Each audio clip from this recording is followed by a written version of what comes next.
Hey guys, welcome back to Fowler's Free Time. And this week we're going to be talking a little bit about a flavor and a history of Jamaica that you know as jerk seasoning.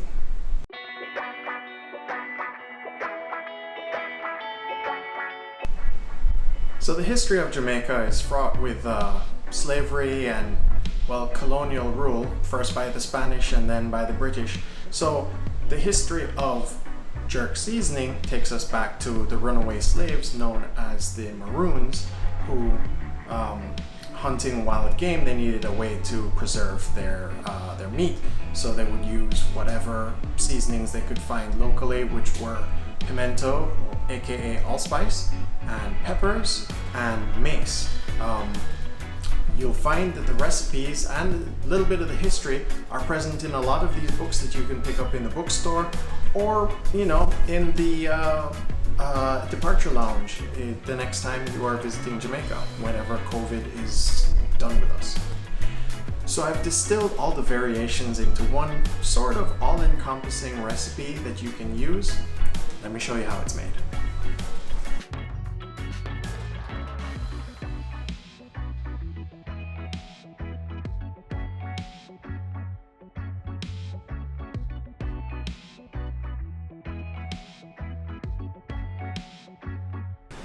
Alright, so we have all of our ingredients together. Let's talk about authenticity for a second. You're not going to find one authentic recipe for jerk. Everybody does it a little bit differently, and quite honestly, it's more in the smoking of your meat how you're going to get the flavor of the jerk. The seasoning is the base, and so if you use a little bit of creative license, these are the basics, and this is going to get you a very, very close to authentic flavor. If I was really going for authenticity, I'd be using a mortar and pestle for all the peppercorns and the allspice. Ain't nobody got time for that. Second thing we need to talk about is your ingredients. Make sure you have fresh ingredients wherever possible. If your scallion look like this, dash that way. That's garbage, alright? So use fresh ingredients where possible. That includes your thyme. If you take the time, no pun intended, to remove the leaves from the stalks, it's actually much better. Obviously, you're going to need the freshest peppers you can find, and I'll forgive you if you don't use fresh ground black pepper. The one in the can, the things, it's fine, but the majority of it, try to make sure it's at least not stale, right? So let's put everything in the blender, and then we're going to blend this up, and you will have a jerk seasoning that can last for up to a month in the fridge. Alright? Okay, so let's start with our onions. And I've got one whole onion, about a cup of scallion, garlic, thyme, peppers. At this point, we're running out of space in the blender, as you can see. So I'm actually going to start blending this up, and then I'll add the rest of the stuff in.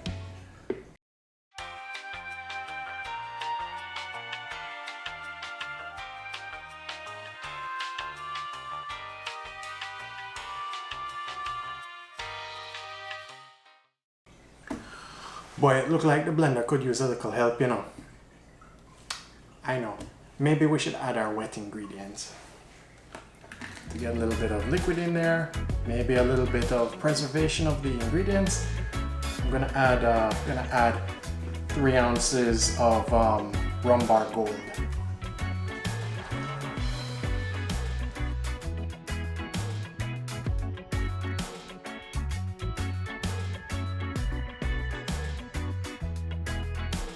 Perhaps we should have used a food processor instead of a blender. You live and you learn. Let's put in the rest of the ingredients. That's the rest of the onion, the rest of the peppers, and now all the dry spices. So allspice, nutmeg, cinnamon, black pepper, and I didn't say sugar. I meant to say salt. But now that I think about it, some people like to put brown sugar in here, so maybe I'll put a little bit in. We'll see. Okay, that took a little bit longer than I thought, and I'm probably gonna have to edit some of that, but I finally have 3 cups worth of jerk seasoning. Now, as I said, this jerk seasoning, we're gonna be putting it in the fridge for the next time that we can do a recipe. In fact, if you wanna see this for jerk chicken, click the link that should be appearing on your screen now. And if you want to see it used on jerk pork, click the link that should be showing on your screen now.